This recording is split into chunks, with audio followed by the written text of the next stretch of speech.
Hey, welcome. So let's talk about a feeling that I think we all know. It's that sense of constantly chasing something, but never really feeling like you've arrived.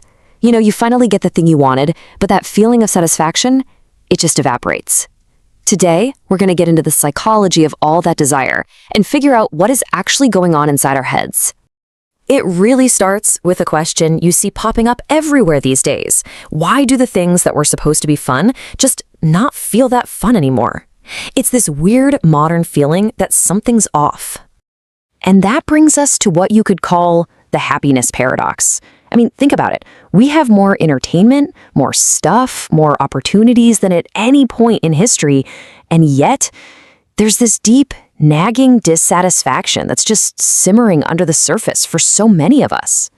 And it's not just us. You know, modern thinkers are really grappling with this, asking if maybe we've become too aware, too focused on our own internal happiness meters. They're pointing a finger at our culture, asking how our entire society became so obsessed with the cycle of just wanting more and more and more. And yeah, some are using some pretty intense language for it, like brain rot, to describe this feeling that we're just less engaged, that our focus is shot.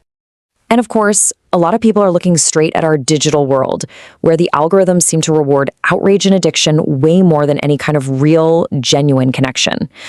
So all this anxiety, it all boils down to one huge question. And here it is. This is the puzzle we're really going to try and solve in this explainer. Why does getting what we want so often feel kind of like a letdown? Now, for a long, long time, psychology had a pretty famous and honestly kind of depressing answer for this. It's called the hedonic treadmill. You've probably heard of it before, right? The basic idea is that we're all just running and running on this treadmill, chasing after happiness, but ultimately we're just staying in the exact same spot. So the classic theory says it doesn't really matter what happens to you. You could win the lottery, or you could have a terrible accident. After a short-term high or low, you're supposedly going to return right back to your baseline level of happiness. It's a process they call adaptation. As the psychologist David Myers put it, every good thing, love, success, a new car, is temporary. And look, this theory got so popular because it feels true, right? It seems to explain so much. But it turns out the story is way more complicated and actually a lot more hopeful than that. Because more recent research, especially from the psychologist Diener, shows that that old treadmill idea needs some serious updates. In fact, they came up with 5 big revisions that totally change how we should be thinking about our own happiness. Just take a look at this graph from their work. It's tracking different parts of well-being over a person's life. And as you can see, they don't all just move in one straight line. Feeling positive might dip a bit as you get older, but look, life satisfaction and feeling good about your home, those can actually go up. This doesn't look like a single flat treadmill at all, does it? So here are the big new takeaways. First, our default setting isn't neutral. It's actually slightly positive, and we all have our own personal set points. In fact, we have multiple set points, one for how you feel about your job, another for your relationships. And here's the kicker. These baselines can actually change for good after big life events. Our happiness isn't as set in stone as we thought. But this still doesn't quite explain that weird gap between wanting something and actually enjoying it. For that, we need a whole new model. And right here, this is the real game changer.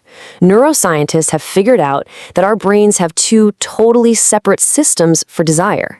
And understanding this difference, well, it's the key to understanding that modern dissatisfaction we've been talking about. Okay, probably the easiest way to get this is with a simple analogy.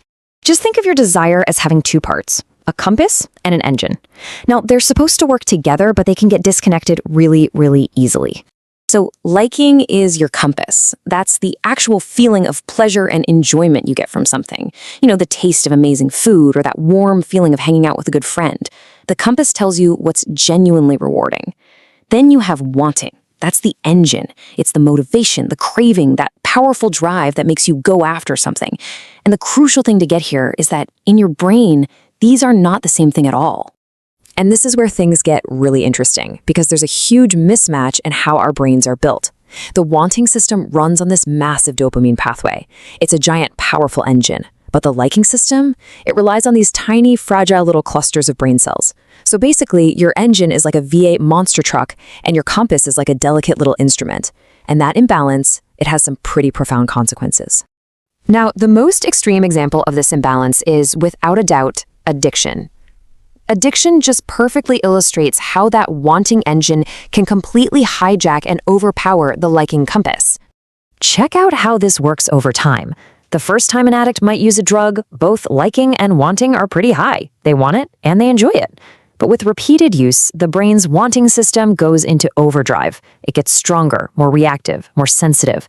Meanwhile, the liking system doesn't change. In fact, because of tolerance, the actual pleasure often goes down. And this creates an absolutely terrifying loop, a massive, growing craving for something that gives you less and less pleasure. But this isn't just about drugs. Not at all. This exact same dynamic applies to so much of modern life.